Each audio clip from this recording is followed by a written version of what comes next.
उत्तर प्रदेश के विधानसभा चुनाव ज़ोरों शोरों पर चल रहे हैं और अब मतदान के पहले चरण में कई ज़्यादा दिन नहीं हैं। परसों प्रचार थम जाएगा और प्रत्याशियों के लिए फिर दुआ मांगने का वक्त शुरू हो जाएगा और 10 तारीख को मतदान होगा और अगले 1 महीने तक हर चरण प्रत्याशी को इंतज़ार करना होगा कि आखिर वोट किसके पाले में गिरी है।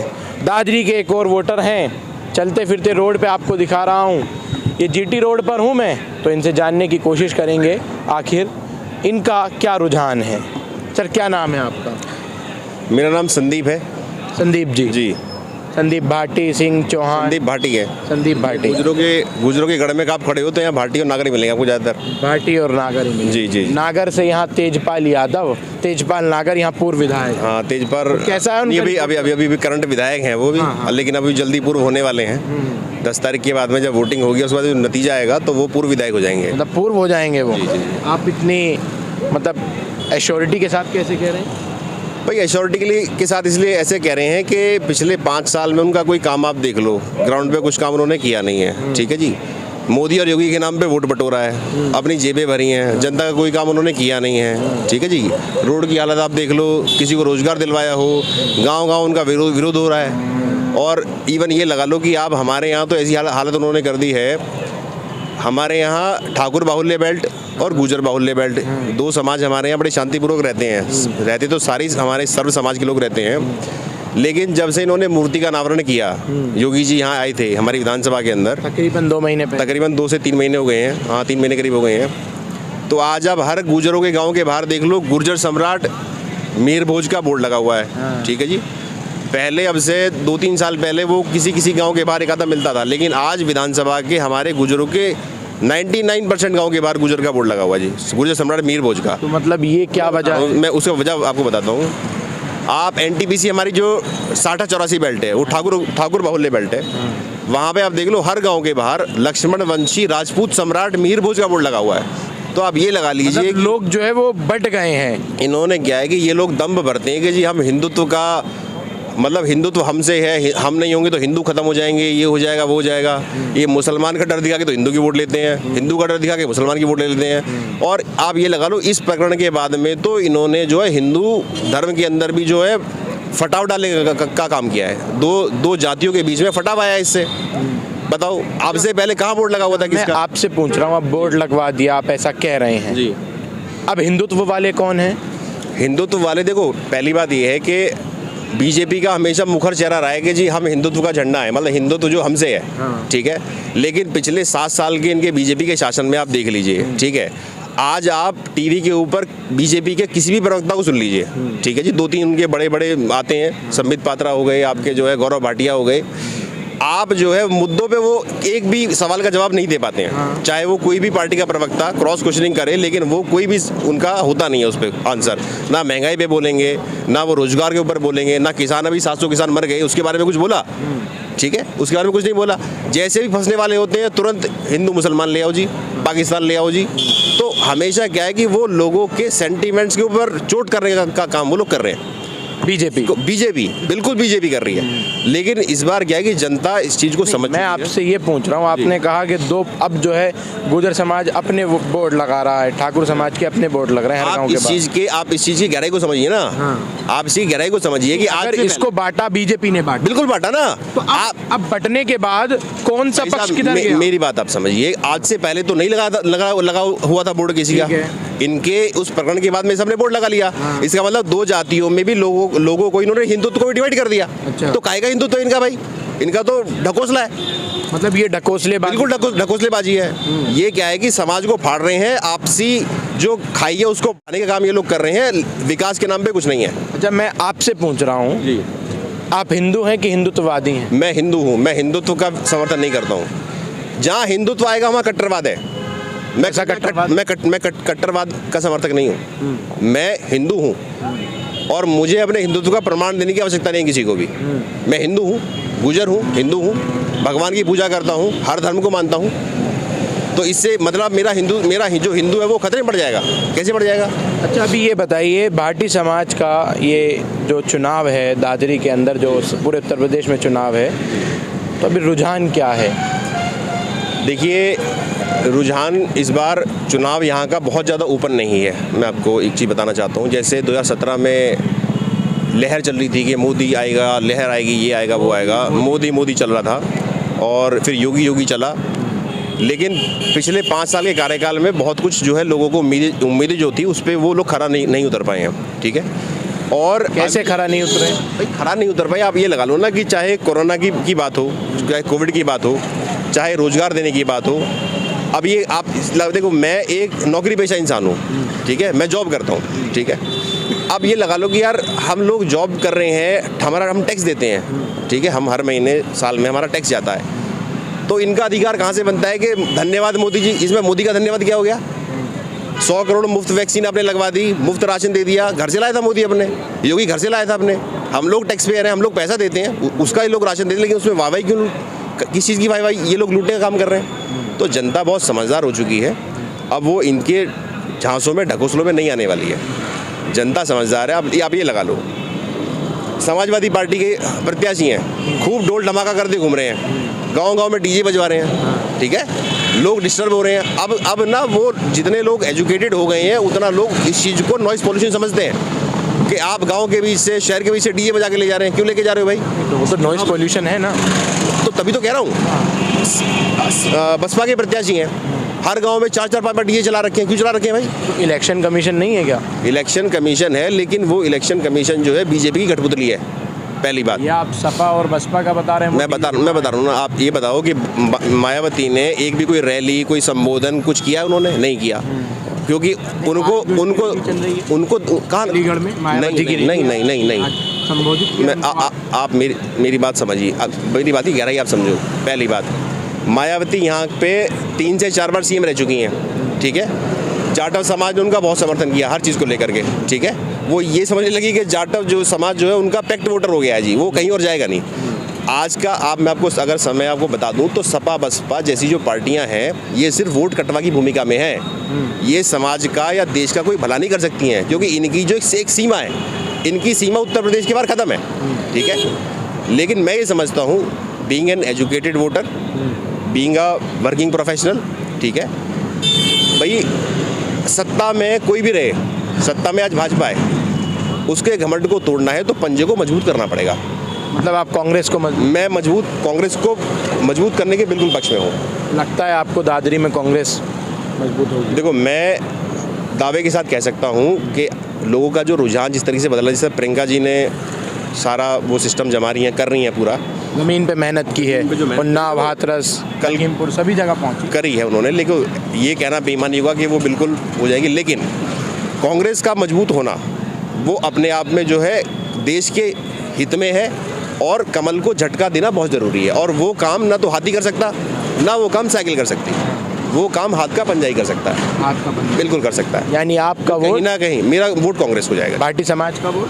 देखो, भाटी समाज का वोट तो मैं नहीं कह सकता कौन कहाँ देगा, लेकिन हमारा जो समुदाय है, जो हमारे गांव है, जहाँ हमारी बातचीत है, भाई रिश्तेदारियाँ हैं, अपना कोई यारी दोस्ती है, तो उनका समर्थन है कि एक बार कांग्रेस को, क्योंकि कांग्रेस के जो प्रत्याशी हैं यहाँ पे दीपक चोटीवाला जी हैं, और क्योंकि हम लोग सोशल मीडिया के थ्रू देखते रहते हैं सारी चीज़ें, तो पदाधिकारी भी हैं, किसी उसमें बड़े उसमें पद पे भी हैं। और कांग्रेस सबसे बड़ी बात है, दागी नहीं है, दागी नहीं, कोई भी एक उंगली नहीं उठा सकता उनके ऊपर, क्योंकि हमारे समाज से ही आते हैं और हमारे पास के गाँव के ही हैं, बहुत मिलनसार है। दूसरी बात है कि जब कोविड का सेकेंड वेव चली थी, तो कोविड की सेकेंड वेव के अंदर ना तो हाथी बाहर था, ना साइकिल बाहर थी, और कमल का तो सबको पता ही है, लाशें वहाँ बह रही थी गंगा नदी के अंदर है, और ये लोग कह रहे थे कि ऑक्सीजन से एक भी आदमी नहीं मरा। अच्छा संदीप जी, एक बात और बताइए हमें। बात मेरी पूरी कंप्लीट होने दीजिए। मैं इसलिए कह रहा हूँ कि हम इसलिए सपोर्ट करेंगे कि उन्होंने हमारे भी मिलने चिलने वालों को बहुत समस्या थी, बहुत दिक्कत थी, ऑक्सीजन जो है अमृत भाव मिल रही थी, उन्होंने पता नहीं कैसे अरेंज किया, उन्होंने हमें 3 सिलेंडर उपलब्ध करवाए थे। आप समझो, जान बचाने का काम किया था जी। तो आप इसीलिए रिश्तेदार भाई जो मेरे साथ खड़ा है, जो इंसान की जान बचाने के लिए खड़ा हुआ है, उसको वोट सपोर्ट करेंगे। मैं आपसे ये पूछना चाह रहा हूँ, आपने तमाम मुद्दे गिनवाए, बेरोजगारी मुद्दा, शिक्षा, स्वास्थ्य का जो हाल चरमराता हुआ नजर आया, क्या इन तमाम मुद्दों पर उत्तर प्रदेश का चुनाव हो रहा है? या वही ठाकुर, जाटव, भाटी, उसमें ही मैं बता रहा हूँ, ये जो मैटर है ना, ये जो मुद्दा है ना, कि जो जातिवादी जो सोच है वो यूपी में कहीं ना कहीं हमेशा रही है, आ भी रही है। यादव को जाएगा, गुजर अपना कैंडिडेट देखेगा, जाटव अपना कैंडिडेट देखेगा। लेकिन इसमें सबसे इम्पोर्टेंट चीज़ ये है, जितना समाज जागरूक हो रहा है आज की डेट पे, जितना समाज जागरूक होगा वो अपने हिसाब से सही डिसीजन लेगा। वो इस जातिगत उसके चक्कर में नहीं चलेगा। भाई मैं गुजर हूँ, ठीक है, कल को प्रत्याशी मुझे ये देखना कि पार्टी की आइडियोलॉजी क्या है जी, और पार्टी कल को मेरे लिए क्या कर सकती है, ठीक है। क्योंकि हम ये समझते हैं कि जब वहाँ पे पार्लियामेंट में डिबेट होती होगी तो वहाँ पे 50-60 सांसद तो नहीं बैठे होंगे सपा के, ना बसपा के बैठे होंगे। भाई बैठेंगे तो कांग्रेस के बैठेंगे ना, और कांग्रेस को मजबूत करेंगे तो वहाँ पे एक अच्छा डिस्कशन होगा, सारी चीज़ें अच्छी होंगी। तो इसीलिए क्या है कि हम लोग एक बैलेंस ये देखना चाहते हैं कि वहाँ पे जब सरकार कोई तानाशाही वाले काम करे तो कम से कम उसको जवाब देने के लिए लोग वहाँ पे रहें, लोग वहाँ पे रहें। और वो सिर्फ हाथ का पंजा ही कर सकता है, वो कांग्रेस ही कर सकती है, बिल्कुल कर सकती है, कांग्रेस ने किया है। बहुत बहुत शुक्रिया। तो आपने सुना संदीप जी जो एक जिम्मेदार नागरिक हैं और पढ़े लिखे भी हैं और जॉब करते हैं, और उन्होंने कहा कि कांग्रेस को वोट देना वक्त की ज़रूरत है। अगर मैं आसान शब्दों में कहूँ, बसपा है, सपा है, मजलिस है, तमाम पार्टियाँ इस वक्त चुनावी मैदान में हैं और मेहनत कर रही हैं। नतीजे 10 मार्च को आएंगे, अभी तकरीबन 1 महीने से ज़्यादा का समय है। लेकिन दादरी से फ़िलहाल मैंने आप तमाम लोगों को ये खबर दिखाई जीटी रोड से, और दूसरे वीडियो में हमने आपको रेलवे रोड से दिखाई। माहौल यहाँ का क्या है वो भी आप देखकर समझ ही रहे होंगे। आगे उत्तर प्रदेश की कई और विधानसभाओं में इसी चुनावी यात्रा को हम जारी रखेंगे। फ़िलहाल मैं आप तमाम लोगों से team the where point news की तरफ से अलविदा चाहूँगा। शुक्रिया। मोहम्मद रब्बानी।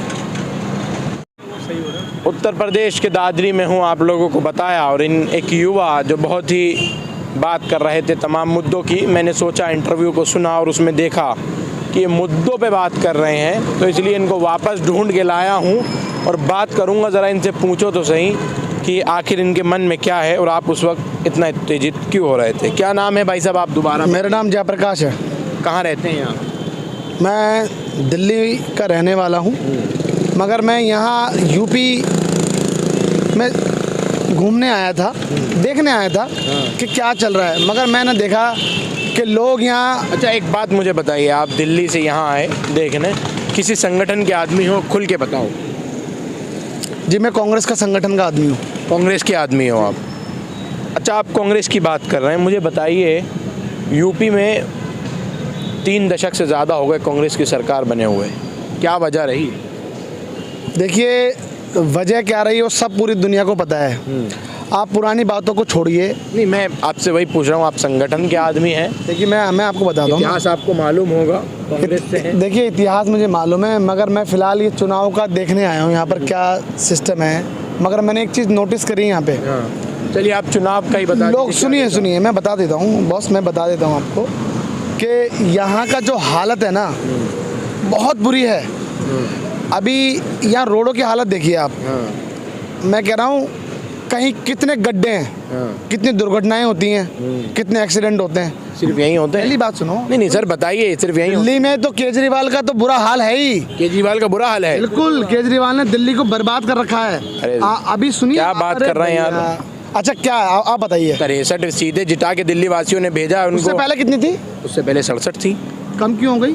कम क्यों हो गई? हाँ बताओ। अरे 5 सीटें कम हुई है, फिर भी बहुमत के आंकड़े से डबल है। क्यों वोट बैंक कितना कम हुआ? अरे भैया वहाँ लोगों को लगा होगा कि क्या लगा होगा। मैं बता देता हूँ। आप ही बताइए। मैं बता देता हूँ कि जब वो वादे करते हैं उन वादों से पीछे हट जाते हैं। अच्छा हाँ, उन्होंने 2 लाख रोजगार देने का वादा किया था, जिस तरीके से मोदी जी ने 2 करोड़ देने का वादा किया था। ठीक है, क्योंकि केजरीवाल जी भी नरेंद्र मोदी की बी टीम है। अच्छा यस। कैसे साबित करें? अरे भैया मुझे पता साबित करने की। चलो मैं अभी दिल्ली नहीं जा रहा हूँ, अभी यूपी चुनाव पे आपसे चर्चा कर रहा हूँ। अरे भैया आप सुनते कम है, आप सुनते कम है, बोलते ज्यादा हैं। नहीं आप सुनिए, आपने रोक दिया। नहीं मैं आपको रोका, लेकिन आज आपको मैं मौका देने पहुंचा हूँ। मैं मेरी बात सुनिए, आपने मुझे ढूंढ के, मैं जा रहा था, आपने फिर मुझे पकड़ लिया। मगर मेरी बात सुनिए, क्या आपने कहा कैसे, मैं आपको बता देता हूँ। केजरीवाल जी जब दिल्ली के अंदर श्रीमती शीला दीक्षित जी की जब सरकार थी तब वो सड़कों पर आ जाते थे। अन्ना हजारे के साथ मिलकर उन्होंने आंदोलन किया। आपको पता अन्ना हजारे कौन है? कौन है? इतने करप्ट आदमी है वो। चलिए छोड़िए वो करप्ट आदमी के बारे में मैं बाद में बताऊंगा। मैं कह रहा हूँ यूपी पे बात कीजिए। आप कहाँ आपने दिल्ली क्यों घुमाया मुझे? तो आप दिल्ली के आदमी यूपी में आ रहे हैं देखने, तो आपसे मैं यूपी का हाल आप ही बता दीजिए। मैं बता देता हूँ ना भैया, मेरे बता। दिल्ली का हाल कई कई हैं, कई इतने हाल बुरे हैं जो मैं बताऊंगा बाद में। अब अभी आपने यूपी की बात की, मैं यूपी के बता देता हूँ। बताइए। सबसे पहले देखिए, ये लाइट जल रही है, चल रही है, जल रही है ना, चल रही है। अभी थोड़ी देर के बाद देखना लाइट बंद हो जाएगी। लाइट यहाँ बिजली ठीक से नहीं है। कितने दिन से हैं आप यहाँ? हैं? कितने दिन से आप यहाँ? मुझे यहाँ लगभग 15 दिन हो गए हैं। तो 15 दिन से चुनाव ही देख रहे हैं आप? बिल्कुल चुनाव देख रहा हूँ, रोडों की हालत देख रहा हूँ, गली मोहल्ले में मैंने देखा, लोगों से मैंने बात की। मैं कह रहा हूँ लोगों को समझ में आ रहा है। अभी भी सिर्फ हिंदू मुस्लिम, अरे मैं कह रहा हूँ मुद्दों पे आइए। नरेंद्र मोदी जी ने एक पहला मुद्दा बताता हूँ आपको। अरे नहीं चाहिए रोजगार, नहीं चाहिए मुद्दे, मंदिर चाहिए। याद है वो वीडियो आपको? हाँ बिल्कुल। तो फिर क्या हुआ? क्या होता? मंदिर से बन गया ना। जब ये लाशें बह रही थी, जब लोग कोविड से लोग मर रहे थे, मंदिर, मैं भी एक पूजा करता हूँ। ये नहीं है कि मैं हर वक्त मंदिर, हर जगह मंदिर। हॉस्पिटल कितने हैं यहाँ पे दिल्ली, यहाँ बताइए आप यूपी में, दादरी में बताइए आप, दादरी में कौन सी स्कूल बना है, कौन सा हॉस्पिटल बना है, ये बताइए आप। एक ही हॉस्पिटल है दादरी में? कहाँ? पूरे दादरी में एक हॉस्पिटल है भैया। आपको पता है दादरी कितने किलोमीटर पे फैला हुआ है? यही कुछ सुना है हमने। आदमी मर जाए भैया दूसरी जगह जाते हुए, अगर कोई बीमार हो जाए तो मर जाए।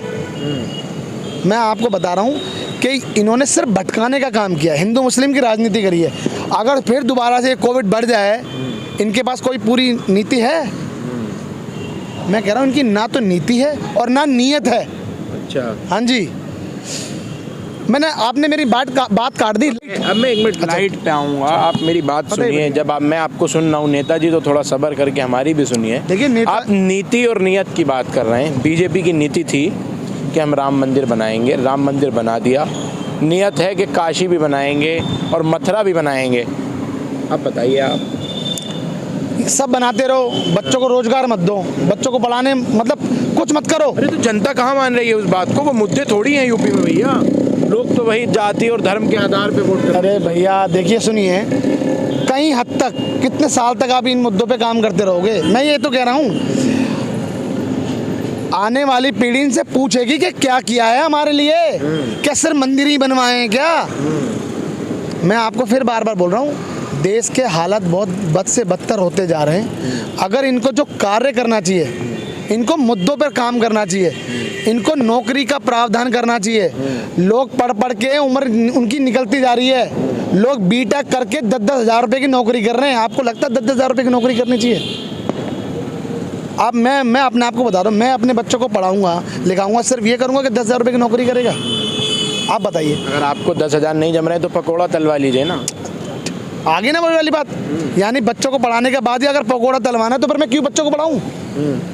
मैं क्यों बच्चों को पढ़ाऊँ, ये बताइए ना मुझे। अगर मुझे पकौड़े तलवाने हैं, कितने लोग, कितनी रेडियाँ खुलवाओगे पकौड़ों की? अरे खरीदने वाला भी तो कोई चाहिए होगा। अच्छा, मुझे नेताजी ये बताओ, यूपी में कांग्रेस कितने पार? बताइए मुझे ज़रा। देखिए मेरी बात सुनिए, यूपी के अंदर सरकार बनाने जा रहे हैं हम। कांग्रेस सरकार बनाने जा रही है? यस, क्योंकि मैंने आपको बता दिया, यूपी के अंदर सरकार बनाने जा रहे हैं। बस थोड़ा सा और देखिए, क्योंकि अभी भी लोग ये परेशान हैं कि, क्योंकि मैं आपके इस वीडियो के चैनल से मैं माध्यम से एक बात बोलना चाह रहा हूँ कि जो लोग हैं, सच में उनको अभी बिल्कुल नहीं पता कि करना क्या है। धीरे धीरे लोगों को पता चलता जा रहा है कि 5 मिनट हमने भावनात्मक में अगर वोट दे दिया अदर को, तो 5 साल और हमारे ख़राब हैं। इसलिए सब लोगों को पता है, कोई बोलेगा नहीं आपको, मगर वोट कांग्रेस को देगा। चलिए, तो आप सुन लिए नेताजी को। नेताजी का दावा है कि कांग्रेस सरकार बनाने जा रही है, वो भी उत्तर प्रदेश में। पिछले 32 सालों में जो ना हो सका, वो इस बार प्रियंका गांधी करने जा रही हैं, ऐसा दावा है। मगर बहुत दूर नहीं है अभी वो। मेरी बात देखो, आपने किस तरीके की बातें करी? आपने मेरे से मुद्दों की बात करी। भैया मुद्दों 950 रुपये, सुनो मैं गिनाता हूँ आपको, 950 रुपये का सिलेंडर है।